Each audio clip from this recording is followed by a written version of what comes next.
what's going on? My name is Ekuegan. You call me EK. In today's video, I'm going to be going over the FOETRACER. The FOETRACER is an exotic that I use from time to time, and people always ask me, how come do I switch from my Nighthawk to my FOETRACER, or if I use my super and I have something tied to my super, like if I use Orpheus rigs, right, with the extra tether, and then I switch to FOETRACER, why am I doing this? So the basic breakdown about FOETRACER is this. The lower the health of the enemy, right, the more damage you get to do. And that starts up at 30% of the enemy's health. And I don't think a lot of people kind of pay attention to this because this is not shown in game. It just says buff damage to low health marks, right? So give me a second. All right, this guy's flaming me down here. But right here it just says buffs damage to low health marks. That's all it says. It doesn't say anything else. So a lot of people don't know what the exact numbers are. So it starts up at 30%. When the enemy goes down to 29%, you get a 1% damage buff. When the enemy goes down to 26%, you get a 4% damage buff. So as the enemy's health is going down, you get to do more damage. So let's, for instance, we're at Rock, right?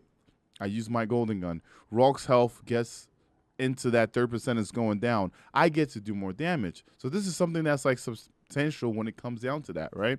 We were doing Master Templar last week, right? I saved some of my heavy because I knew that as soon as the Templar got to a certain point, my damage was increasing and it's going to stack up with whatever else I'm using, right? If I'm using Fonts of Might, if I'm in a well, if I'm using Weapons of Light, whatever it is going to stack with that. So if you're out there, you don't know exactly what FOETRACER does, it doesn't just mark people, right? You actually get to do more damage.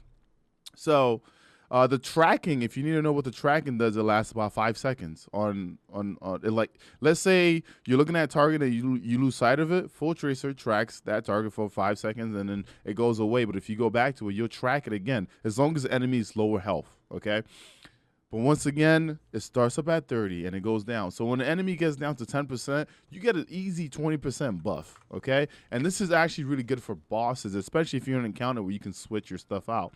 I'm not saying switch your playstyle and put this on all the time, but it is nice to have. I used to use this at the beginning of Destiny 2, and lately I've been using it a lot more in situations where I can kind of switch and I can help out my team when it comes to doing more damage, especially since we didn't have particle deconstruction this season when it came down to Master Templar and stuff like that.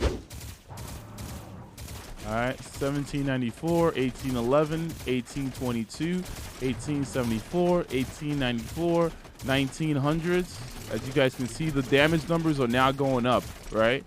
Now I'm in the 2000s. The reason why this is happening is because as his health gets lower, I get to do more damage. So basically, if we're talking about a raid boss, right?